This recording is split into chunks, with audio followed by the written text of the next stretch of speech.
السلام علیکم عزیز طلبہ، آج ہم سبق قرآن مجید کے تفصیلی سوال نمبر 2 اور اس کا جواب پڑھیں گے۔ سوال نمبر 2 ہے، قرآن حکیم کی حفاظت کے بارے میں آپ کیا جانتے ہیں؟ بیان کیجیے۔ جواب: قرآن حکیم کا مفہوم۔ لفظی مفہوم: لفظ قرآن قرات سے بنا ہے جس کے معنی پڑھنا اور جمع کرنا ہے۔ چونکہ قرآن مجید بار بار پڑھا جاتا ہے اس لیے اسے قرآن کہتے ہیں۔ اصطلاحی مفہوم: اللہ کی وہ آخری الہامی کتاب جو اس نے اپنے آخری پیغمبر حضرت محمد صلی اللہ علیہ وآلہ وسلم پر عربی زبان میں وحی کے ذریعے تھوڑا تھوڑا کر کے کم و بیش 23 سال کے عرصے میں نازل فرمائی، اسے قرآن مجید کہتے ہیں۔ نزول قرآن: قرآن مجید حضرت محمد صلی اللہ علیہ وآلہ وسلم پر ایک ہی دفعہ نازل نہیں ہوا بلکہ 23 سال میں تھوڑا تھوڑا نازل ہوا اور زیادہ تر 3 سے 10 آیات تک نازل ہوئیں۔ جو ہی کوئی آیت نازل ہوتی تو حضور اکرم صلی اللہ علیہ وآلہ وسلم کاتبین وحی کو بلا کر لکھوا دیتے۔ حفاظت کی ذمہ داری: قرآن مجید اللہ تعالیٰ کی طرف سے نازل شدہ ہے اور اس کی حفاظت کا ذمہ بھی اللہ تعالیٰ نے خود لیا ہے۔ ارشاد باری تعالیٰ ہے، اِنَّا نَحْنُ نَزَّلْنَا الذِّکْرَ وَإِنَّا لَهُ لَحَافِظُونَ، سورۃ الحجر، آیت نمبر 9۔ ترجمہ: بلا شبہ یہ ذکر قرآن پاک ہم نے نازل کیا اور ہم ہی اس کی حفاظت کرنے والے ہیں۔ قرآن مجید کے ادوار: نمبر 1، عہد نبی صلی اللہ علیہ وآلہ وسلم میں حفاظت قرآن۔ نمبر 2، عہد صدیقی میں حفاظت قرآن۔ نمبر 3، عہد عثمانی میں حفاظت قرآن۔ نمبر 1، عہد نبی میں حفاظت قرآن: قرآن مجید کی جو ہی کچھ آیات نازل ہوتی آپ صلی اللہ علیہ وآلہ وسلم کاتبین وحی میں سے کسی ایک کو بلوا کر لکھوا دیتے اور یہ رہنمائی بھی فرماتے کہ انہیں کس صورت سے پہلے یا بعد میں کون سی صورت میں کن آیات کے ساتھ رکھا جائے۔ کاتبین وحی: جب حضور صلی اللہ علیہ وآلہ وسلم پر وحی نازل ہوتی تو جو صحابہ کرام اس کو لکھا کرتے تھے انہیں کاتبین وحی کہتے ہیں۔ کاتبین وحی کی تعداد 40، 42 اور 46 بیان ہوئی ہے۔ ان میں سے چند ایک مشہور کے نام درج ذیل ہیں۔ نمبر 1، حضرت ابوبکر صدیق رضی اللہ تعالیٰ عنہ۔ نمبر 2، حضرت عمر فاروق رضی اللہ تعالیٰ عنہ۔ نمبر 3، حضرت عثمان غنی رضی اللہ عنہ۔ نمبر 4، حضرت علی رضی اللہ عنہ۔ قرآن مجید کے سب سے پہلے کاتب حضرت زید بن سعید ہیں اور سب سے مشہور کاتب وحی حضرت زید بن ثابت ہیں۔ مسجد میں متعین مقام: ہجرت کے بعد مسجد نبی صلی اللہ علیہ وآلہ وسلم میں ایک مقام متعین تھا جہاں وہ عبارت رکھ دی جاتی۔ اس طرح قرآن کی وہ ترتیب بنتی چلی گئی جو آج موجود ہے۔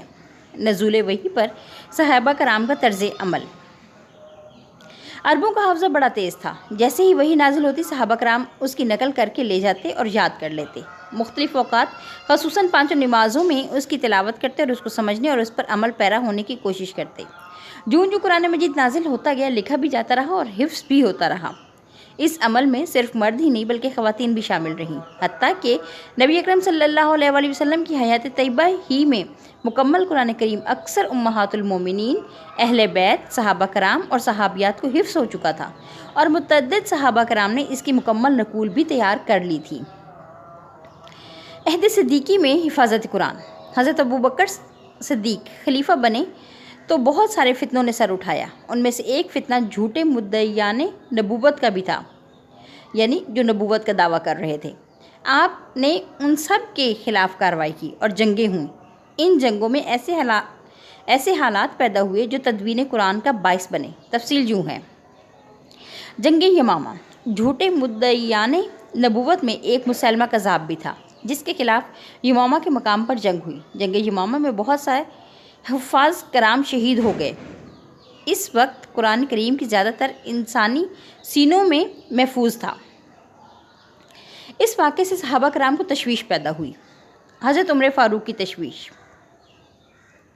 حضرت عمر رضی اللہ عنہ نے حضرت ابوبکر صدیق رضی اللہ عنہ کو مشورہ دیا کہ قرآن کریم کو ایک جگہ لکھنے کا انتظام کیا جائے، مگر حضرت ابوبکر رضی اللہ عنہ نہ مانے اور فرمایا کہ جب حضور صلی اللہ علیہ وآلہ وسلم نے اس کو ایک جگہ جمع نہیں کیا تو میں کیسے کر سکتا ہوں؟ مگر حضرت عمر رضی اللہ عنہ کے بار بار اصرار پر حضرت ابوبکر رضی اللہ عنہ مان گئے۔ حضرت زید بن ثابت کا تقرر۔ حضرت ابوبکر صدیق رضی اللہ عنہ نے اس کام کے لیے حضرت زید بن ثابت کو منتخب فرمایا۔ حضرت زید نے بڑی محنت اور احتیاط سے پورے قرآن کو ایک جلد میں جمع کیا۔ آیات کی ترتیب اور صورتوں کے نام وہی تھے جو رسول صلی اللہ علیہ وسلم نے اللہ کے حکم سے مقرر فرمائے تھے۔ مصحف صدیقی، حضرت زید بن ثابت رضی اللہ عنہ نے قرآن حکیم کا مدون نسخہ حضرت ابوبکر صدیق کی خدمت میں پیش کیا۔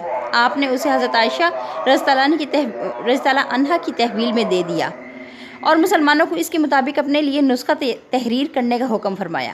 آپ رضی اللہ عنہا کی وفات کے بعد یہ سرکاری نسخہ حضرت عمر کے پاس آ گیا، جنہوں نے اپنی بیٹی ام المومنین حضرت حفصہ کی تحویل میں دے دیا۔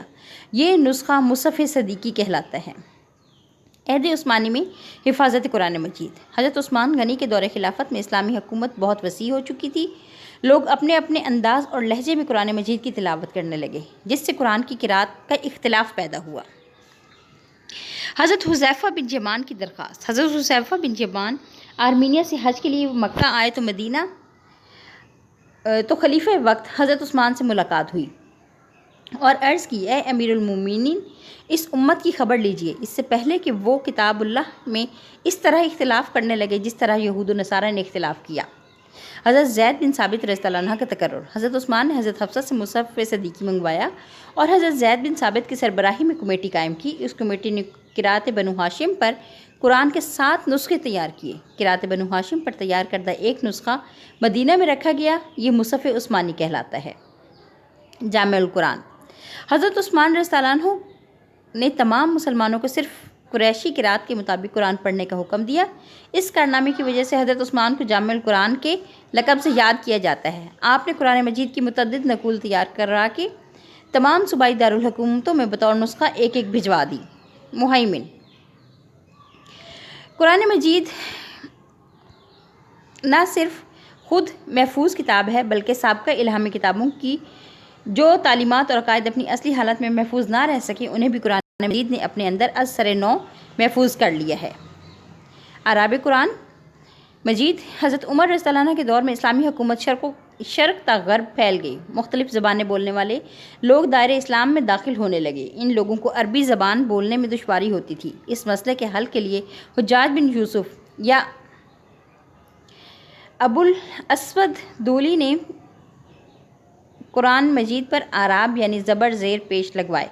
یہ قرآن مجید کا معجزہ ہے کہ 1400 سال گزر گئے اور انسانوں کے لگوائے ہوئے اعراب آج بھی اپنی اصل حالت میں محفوظ ہیں۔ یہ وجہ ہے کہ پوری دنیا میں قرآن مجید کے نسخوں میں ایک لفظ یا زیر زبر کا بھی فرق نہیں ہے۔ یہ ہمارا دوسرا سوال مکمل ہو گیا۔ اسے یاد کرنے کی اور اس کو اچھی طریقے سے سمجھنے کی کوشش کریں۔ آپ کے لیے اللہ تعالیٰ آسانیاں عطا فرمائے۔